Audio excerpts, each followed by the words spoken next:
Boa noite, meu povo lindo! Vamos lá dar continuidade às nossas aulas dessa terça-feira maravilhosa.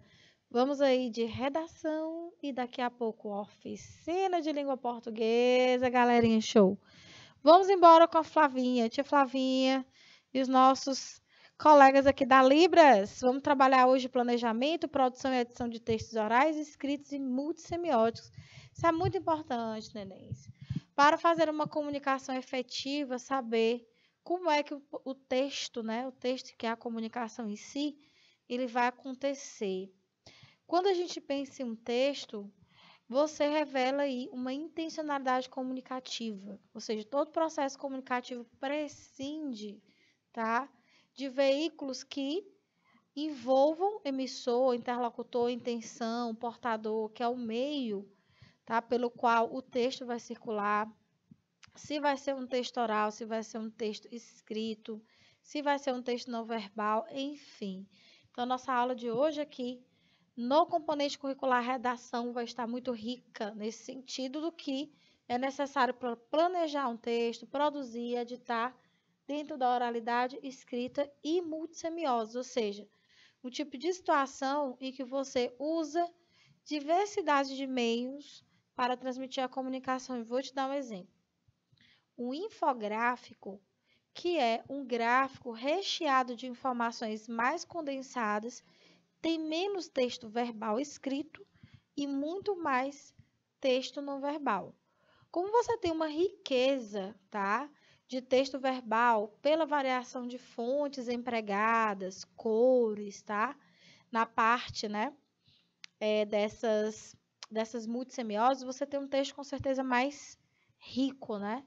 Então, nós vamos fazer análise desses textos orais, escritos e semióticos, observando os elementos que os compõem, as formas de veiculação desses gêneros e refletindo, evidentemente, sobre as diferentes intenções comunicativas, certo, galerinha? Show! Olha aí. Vamos lá. Nós vamos aqui construir conhecimentos sobre textos orais, escritos e semióticos e aquilo que está por trás da produção e circulação. Adianto a vocês, queridos estudantes, que de antemão, um texto que é oral, ele é relativamente mais fácil, entre aspas, né? Não que toda oralidade seja menos complexa, mas é comum, é um traço comum dos textos orais, essa maior facilidade, pela espontaneidade que é característica dessa modalidade oral, que é a que a gente mais utiliza no dia a dia, é a que eu estou utilizando aqui com vocês para ministrar uma aula.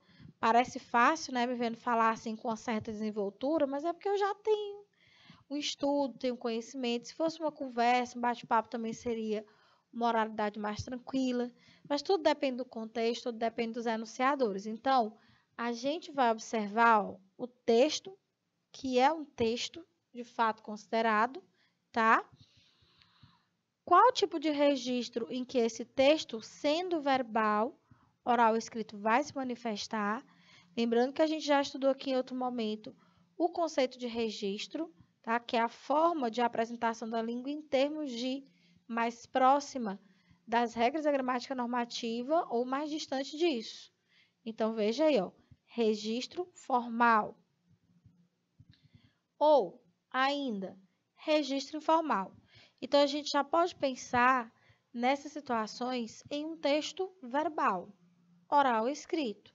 Por exemplo, um diálogo entre amigos se encaixaria mais próximo do registro informal, ou seja, menos preocupado, menos tenso, mais relaxado, ou mais próximo do registro formal, mais preocupado com as regras propostas pela gramática normativa. Resposta fácil, né?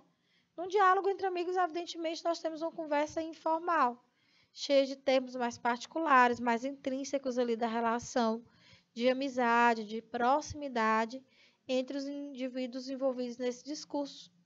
Perceba que, se esses mesmos indivíduos, tá? São dois advogados, um de defesa e um de acusação, e eles estão no ambiente de trabalho, evidentemente que, devido a isso, o registro, ou seja, a maneira como a língua vai se aproximar das regras ou não, ele vai ser mais evidente. Aqui nós vamos ter maior formalidade. Por quê? Eles vão estar diante de uma autoridade, que é um juiz de direito, tá? Que a gente trata por Vossa Excelência, né? E mais, diferentes condições do contexto social e de sua produção e circulação. Foi o que eu falei para você. Duas situações distintas de oralidade. Eu tive uma conversa informal entre pessoas conhecidas, entre amigos, e uma situação formal, essas duas mesmas pessoas no ambiente de trabalho. Então, a gente sempre vai considerar a produção de um texto percebendo todos esses elementos, tá? O contexto. Opa! Deixa eu ativar aqui a canetinha. Contexto. Propósito.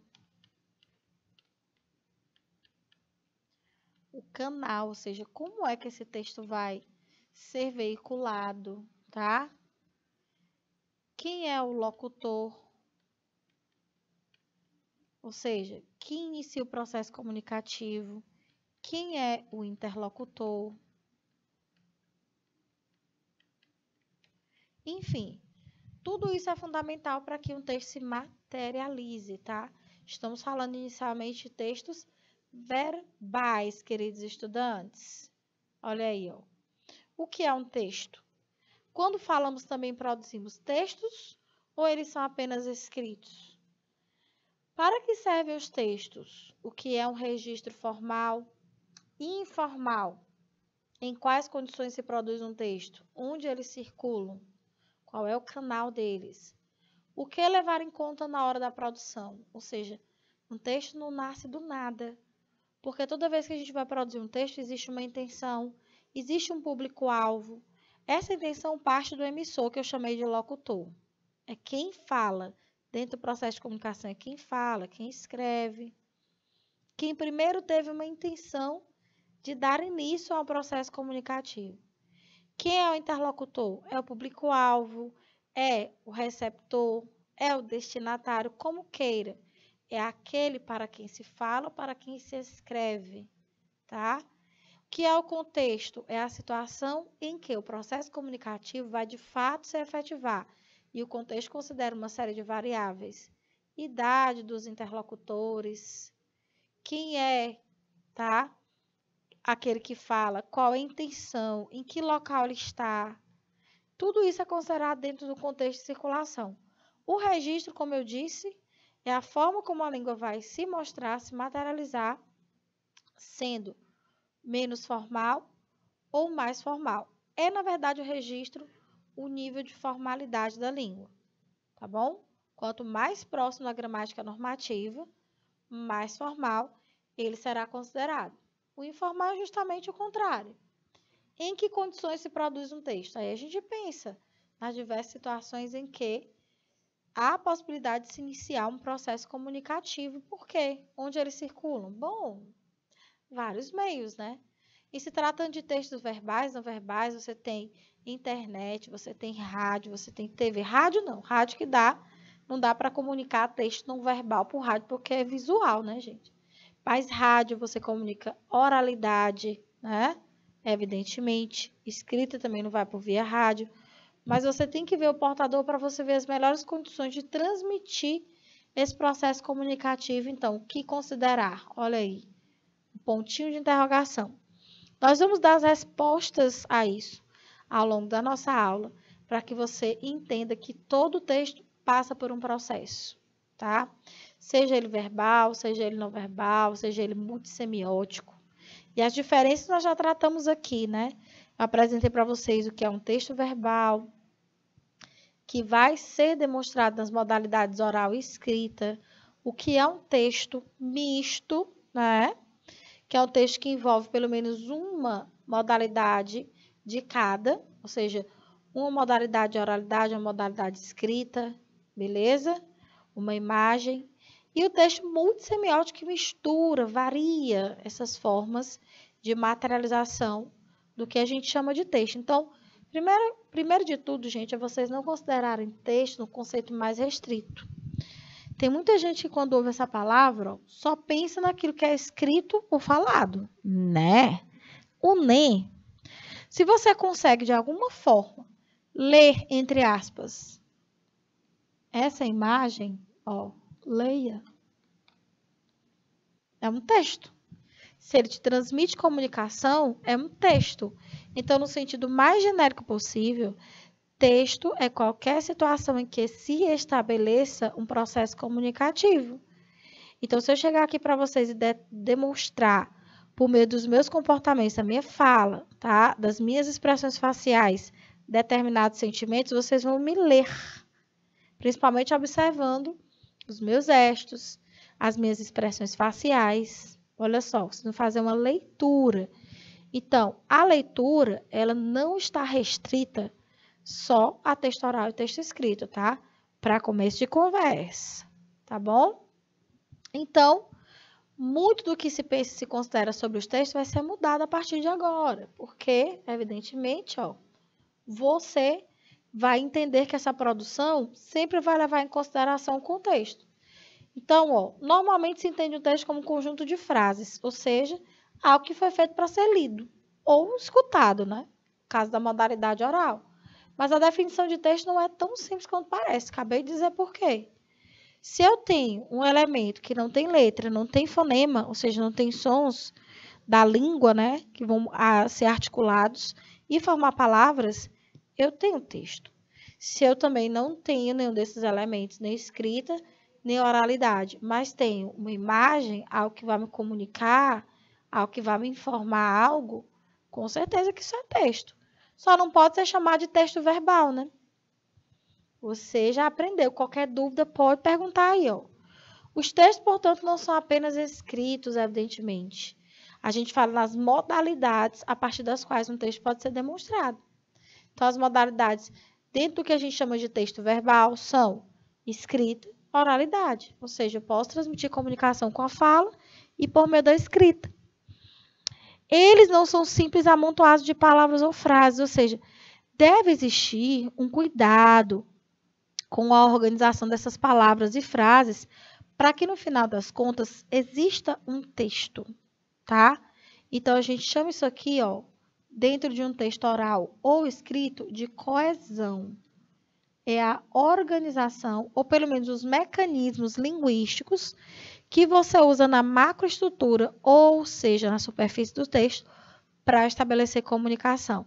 O resultado, se você conseguir organizar bem essas palavras para formar frases, no caso de um texto em prosa, formar parágrafos, períodos e assim, um texto como um todo, você vai conseguir ser coerente. Ou seja, a coerência em si é o fazer sentido, tá vendo? Então, os mecanismos dos quais você lança mão para organizar as ideias são os mecanismos de coesão. Para que você consiga estabelecer um sentido, você conseguiu ser coeso e, portanto, estabeleceu a chamada coerência, o fazer sentido. Olha só, para você ter uma ideia. Hoje é terça.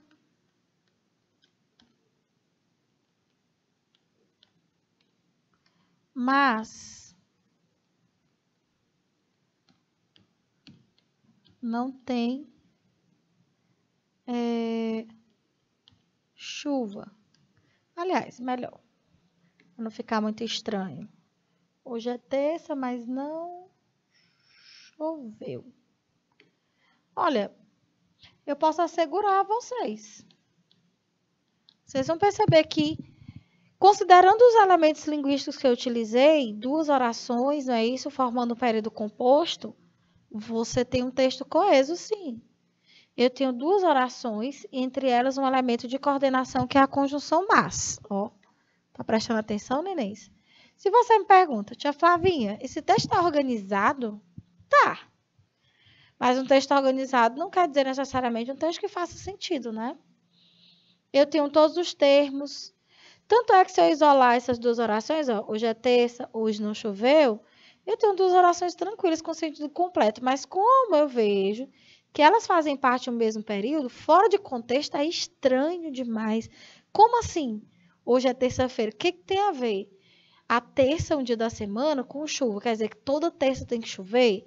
Você sabe que dentro das previsões do tempo, na meteorologia, é um nome difícil, meteorologia, isso é impossível, gente. Não quer dizer que toda terça chova, veja bem.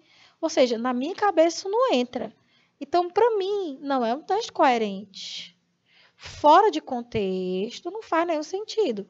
Porém, se eu pego essa frase e acompanho todo o contexto a partir do qual ela foi criada, pode ser sim que se estabeleça uma coerência. Vamos supor que alguém diga, ó, ontem eu vi no jornal, ontem era segunda, que amanhã tem previsão de chuva. O amanhã já chegou. Aí a pessoa diz, hoje é terça, mas não choveu. Ah, agora sim. Essa pessoa fez essa afirmação com base em um contexto anterior, ou seja, ela viu na segunda, no jornal, que haveria previsão de chuva para terça. Porém, chegou a terça e não choveu. Aí sim, bebê. Então não tem como. É por isso que tudo tem que estar dentro de um contexto. É por isso que não faz mais sentido o ensino da língua sem que se considere um contexto, porque tudo ocorre dentro de um contexto. Quando não ocorre, você vê que a comunicação fica trumbicada, como a gente diz no popular, né? Quem nos comunica se trumbica. Então, tudo ocorre dentro de um contexto para que a gente possa avaliar direitinho as situações, para que nós possamos estabelecer de fato e de direito os sentidos, não é verdade? Então, uma única palavra é capaz de transmitir uma mensagem de sentido completo. Uma palavrinha só. Pode ser um verbo, pode ser um substantivo, enfim. Olha, se eu escrevo ventou, pronto. Essa palavra já me é suficiente para estabelecer um contexto, né? Ventou, pronto, acabou. Fenômeno da natureza. Sonhei. Ou seja, você não precisa me contar o seu sonho necessariamente, né? Eu já sei que você, durante a dormida no ataque de sonambulismo, que é na dormida, teve um sonho. Ó, eu utilizei apenas 2 verbos em cada um, constituindo uma frase verbal, que é ao mesmo tempo oração, que é ao mesmo tempo período simples, né? Se eu, por outro lado, ó, coloco aqui socorro, ah, meu amigo, fora de contexto, isso aqui para mim pode significar várias coisas, né? Olha só, eu vou te dar alguns contextos. Alguém está passando por uma situação de dificuldade no mar e pede socorro. Socorro! Alguém precisa de ajuda. No incêndio, algum lugar está pegando fogo, a pessoa fica desesperada, ela grita, socorro! Beleza, é um pedido de ajuda, né? Mas vamos supor que eu esteja chamando alguém cujo nome é socorro. Tudo vai depender do contexto. Ou então a pessoa vê, né, um boy magia, uma girl magia, e diz, ah, socorro. Olha aí, tudo depende do contexto. Eu só tenho uma palavrinha, que é um substantivo, né? Socorro, olha aí. E pode transmitir vários sentidos, várias significações, tudo dentro de um contexto, tá?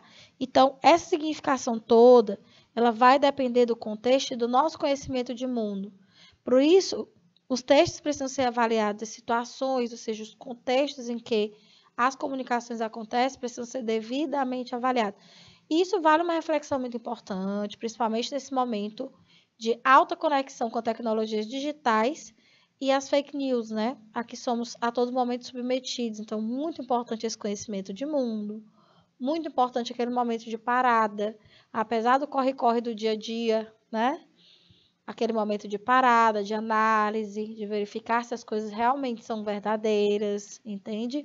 Se fazem sentido, se existe um contexto. Olha só, numa situação como essa, uma pessoa num prédio que está visivelmente incendiando, olha só, qual a ideia que ela nos remete? Agonia, né? Uma imagem dessa, ela fica logo agoniada, nervosa. Qual a ideia de imagem? Qual a ideia, aliás, que a imagem ao lado nos remete? Perigo, né? Alguém está precisando de ajuda.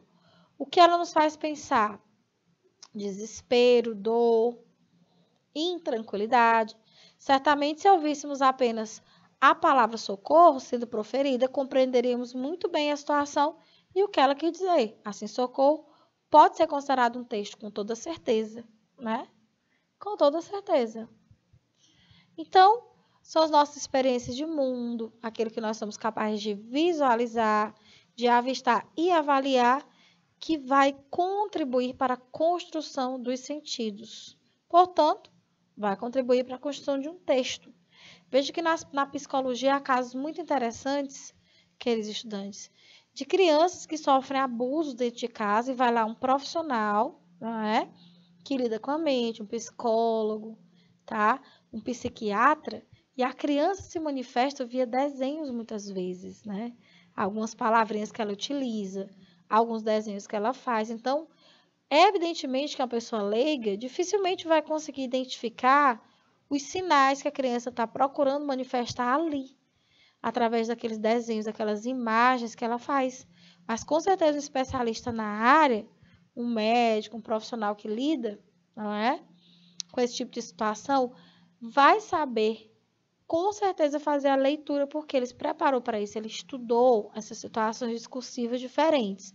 Então, evidentemente, tudo isso é texto, tá? Então, doravante, se você é daquele tipo que pensava que texto se restringia só àquilo que era escrito, reveja seus pensamentos, reveja suas ideias. Não. Texto é tudo que comunica. Seja por meio de gestos, por meio de palavra escrita, por meio de palavra falada, ou por meio das imagens, dos sons, das formas, do toque, tá? Então, tudo isso é texto. Comunicou é texto. Veja que também, voltando ao contexto das crianças, principalmente as pequenininhas, né? Se leva a criancinha, ela começa nos primeiros anos dentro da escola, e a gente que é pai, nós que somos pais, sabemos como é que é esse processo, né? A criança ela vai sendo submetida a diversas situações ali. Toques em objetos, a criança toca em objetos frios, em objetos com temperatura um pouquinho maior, para ela ter a noção do que é quente, do que é frio. Ela pega em objetos macios, um toque macio como um veludo. Ela pega no objeto rugoso, como uma lixa, para ela ter noções diferenciadas de vários órgãos do sentido, tato, paladar, audição, ela é submetida a sons. Tudo aquilo é para desenvolver já a percepção e aquilo é texto. Quer dizer, a criança está aprendendo, tá, a viver no mundo naquele exato instante. Então, naquele momento, comunicações estão sendo estabelecidas. Naquele momento, há um texto, né? Tem criança que fica agoniada pegando a areia. Eu, apesar de não ser criança, até hoje estou agoniada. Eu estou agoniada de pisar na areia. Não sei por quê. É meu, né?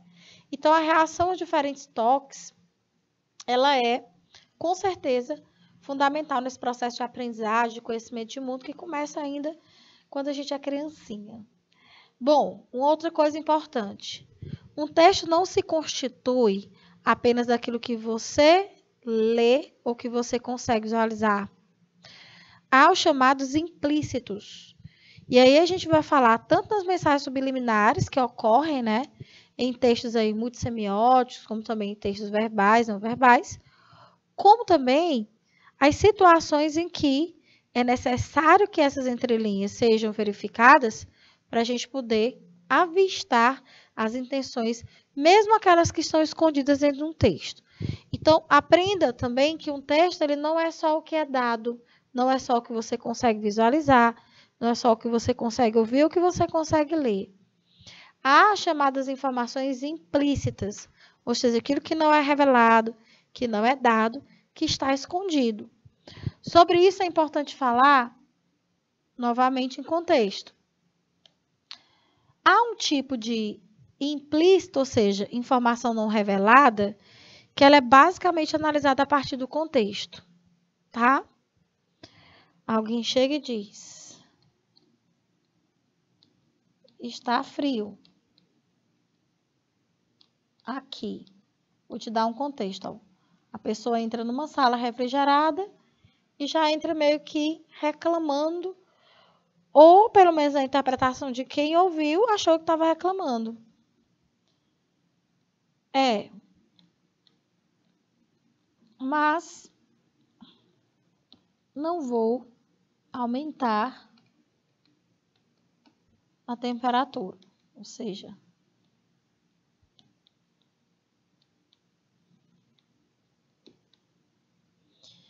se a gente for analisar aqui nesse pequeno diálogo, aliás, botei as aspas no local errado. Espera aí. Essa daqui não é para existir. Essa aqui também não. Aqui. Pronto. Agora tá lindo. Vamos lá, bebezinhos. O emissor diz, tá frio aqui. O outro escuta isso e deduz. Bom, tá frio, tá reclamando, tá querendo que eu aumente a temperatura. Mas veja bem que quem disse que está frio em nenhum momento pediu, está frio, por gentileza, aumente a temperatura. A pessoa não disse isso. Mas o outro, interpretando que a frase para esse partícipe aqui do discurso soou como uma espécie de indireta, ele deu essa resposta. O outro vem e responde: eu não pedi para reduzi-la.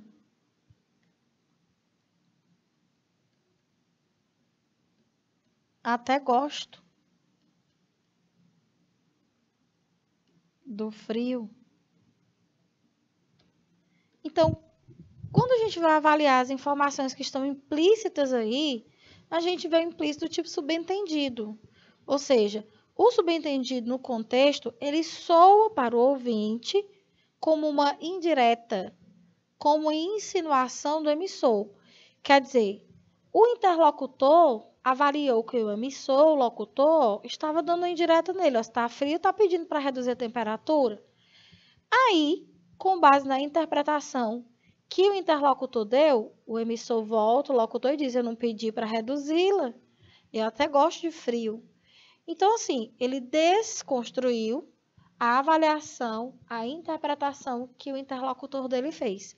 Ou seja, os implícitos ou informações não dadas, que são avaliados a partir de um contexto, tá? De uma situação, são chamados subentendidos.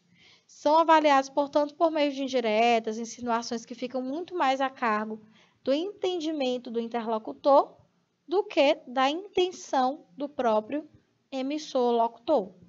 A qualquer momento, esse emissor ele pode confirmar ou pode contestar a interpretação feita pelo interlocutor, porque é o locutor que diz o que realmente a intenção era, qual era a intenção verdadeira, né? Então, é isso. O outro tipo de implícito é o pressuposto. Esse tipo de implícito ele é mais evidente porque ele é verificado em marcas linguísticas. Um advérbio, um tempo verbal, uma palavra denotativa, uma conjunção, um tipo específico de oração, como as orações adjetivas, são marcas de implícitos do tipo pressuposto. Ou seja, o pressuposto, devido a ser marcado linguisticamente, ou seja, é algo que você vai ouvir na fala, é algo que você vai ler na escrita, né? Vai decodificar, é algo que não pode ser negado. Olha aí, ó. Alguém diz: meu pai ainda não deixou de fumar. Quando essa pessoa utiliza a locução deixou de fumar junto ao advérbio não, embora não esteja dito, é a dedução mais lógica do mundo. O pai dessa pessoa é fumante. Quando essa pessoa utiliza o advérbio ainda, ela traz uma outra marca linguística a partir da qual a informação não pode ser negada. Se ela colocar ainda, ela sugere para a gente o quê? Que ela espera que um dia ele deixe, ou seja, ele ainda é fumante, mas vai deixar de ser. Onde é que a minha interpretação não pode ser negada? Por causa do ainda. Onde é que eu tenho a ideia clara de que ele continua fumando? Não deixou de fumar. A negação, junto à locução verbal, ó, deixar de fumar, nos traz essa ideia. Então, principalmente os advérbios vão ser marcas categóricas de implícito do tipo pressuposto, ou seja, a interpretação não pode ser negada, beleza? Olha só esse contexto aqui, ó. Se a pessoa proferisse a frase socorro e estivesse aparentemente feliz, numa festa de aniversário, por exemplo, e do nada gritar socorro, ninguém entenderia. Ninguém vai entender quem grita socorro, por exemplo, só rindo, tá? Não é muito contextual, mas claro, tudo depende, né? Então, a situação em que ela foi proferida, o que ela foi falada, não comportaria esse sentido. Ou seja, seria uma situação de descontexto, tá? Olha aí, ó. Imagina aí uma pessoa numa situação dessa pedindo socorro, socorro, minha gente. O que mais? Ó, na imagem ao lado também não cabe um pedido de socorro. Pelo que vimos, trata-se de uma pessoa em plena felicidade e emoção aí, em contato com a natureza, né? Com a praia maravilhosa, Topperson. Show de bola. Tá vendo? Então, a análise de um texto não é tão simples assim. O conhecimento de mundo, inclusive queridos estudantes da EJA 7, vocês, né, vão juntar, aliás, vocês não, todos nós, todo indivíduo, ele tem o chamado conhecimento de mundo até o dia da morte dele, quiçá até depois que morre, né? É tudo que você consegue reunir de informações, tanto vivenciadas dentro da escola, né, com o ensino formal chamado, como nas academias, universidades, enfim, na vida profissional, e suas experiências pessoais, as pessoas com quem você entra em contato, as culturas que você conhece, com quem você fala, com quem você interage, seu grupo social, tudo isso vai fazer você aprender coisas ao longo da vida. Então, tudo isso é o chamado conhecimento de mundo, que é muito importante para a gente perceber, tá? A importância da produção de um texto. Então, vejam que vocês daqui a pouco vão fazer o Enem. Alunos da EJA 7, terceira etapa aí, ó, aliás, correspondente à terceira série do ensino médio, vão fazer o Enem, que exige de vocês um texto que requer um mínimo de maturidade do candidato no sentido de mover os conhecimentos de mundo, mobilizar para escrever um texto em que ele vai defender ideias por meio de argumentação consistente.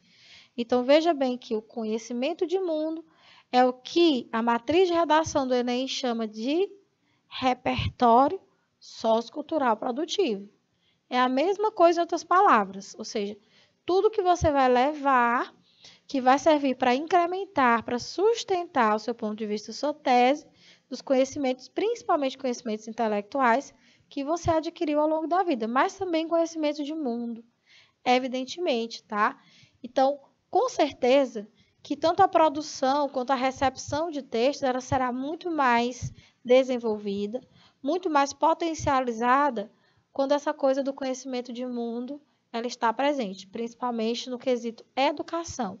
E veja outra coisa, os países de maior índice de desenvolvimento no mundo são os países que valorizam, gente, a educação. São países que valorizam professores, são países que fazem de tudo para que os seus alunos, seus estudantes se desenvolvam, tanto na escola formal, no ensino básico, quanto nas universidades, faculdades da vida. Entendeu? É top demais, meu povo. É topperson. Olha aí. A construção do nosso conhecimento de mundo ó, começa logo na infância e segue. Lembra daquela parte que eu estava falando dos nenenzinhos?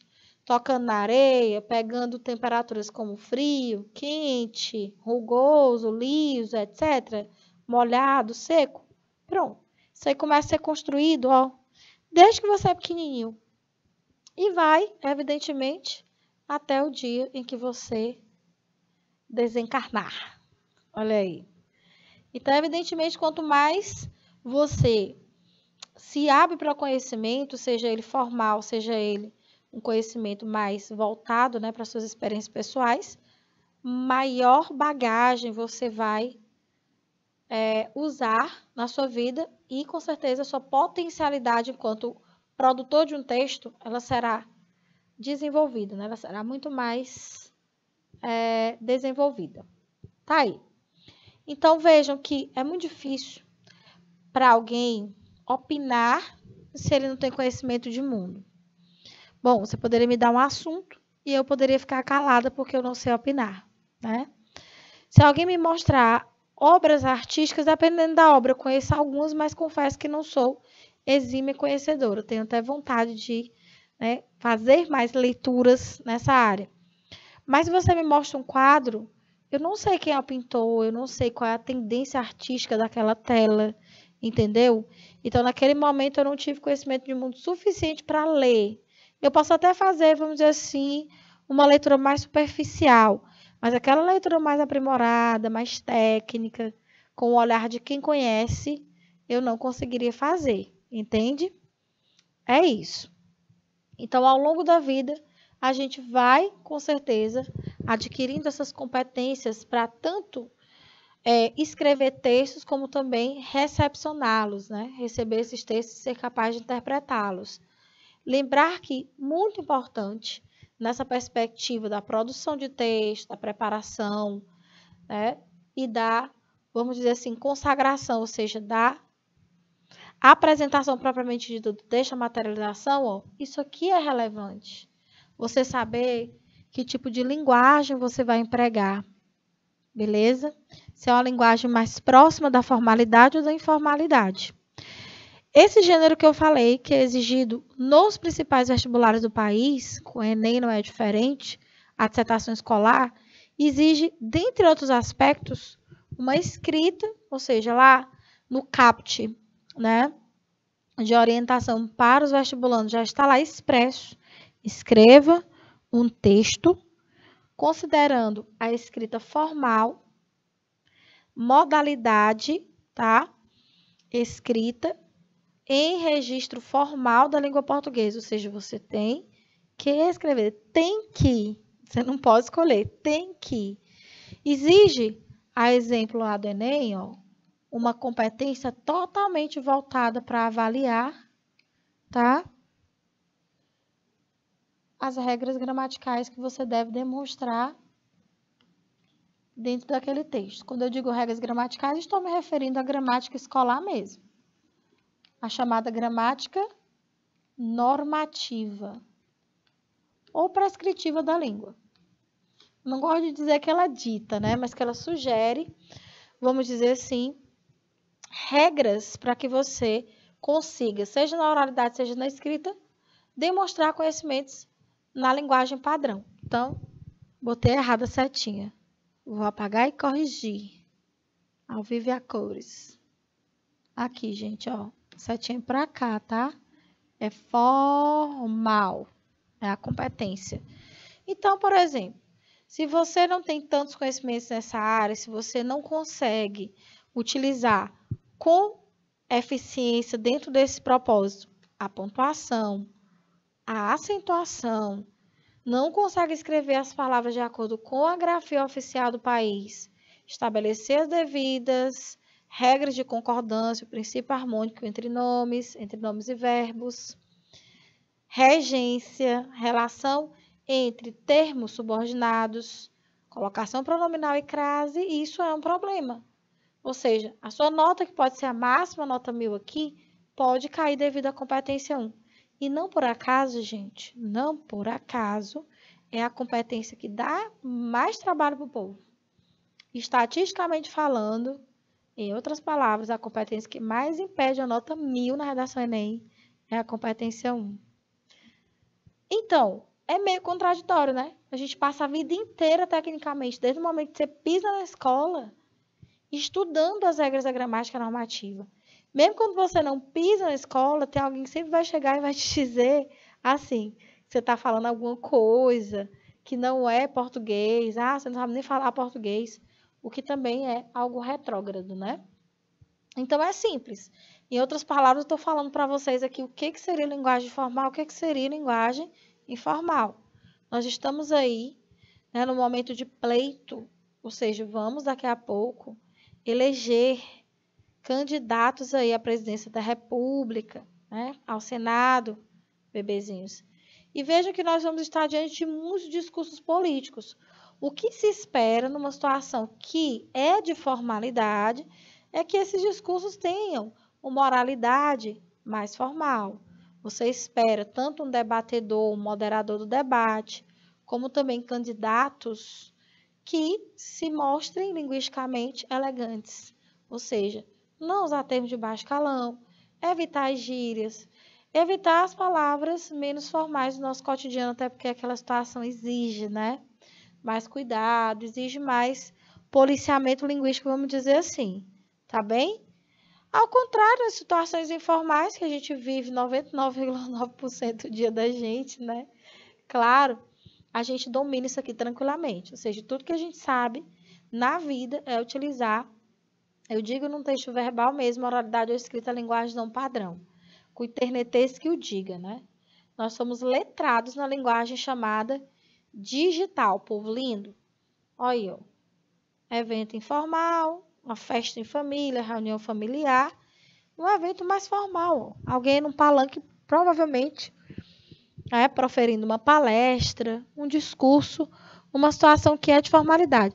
Pelo traje das pessoas que estão aqui na plateia, pelo traje, né, do emissor, você verifica uma situação de formalidade. Então, tudo isso, gente, tudo isso constitui um texto.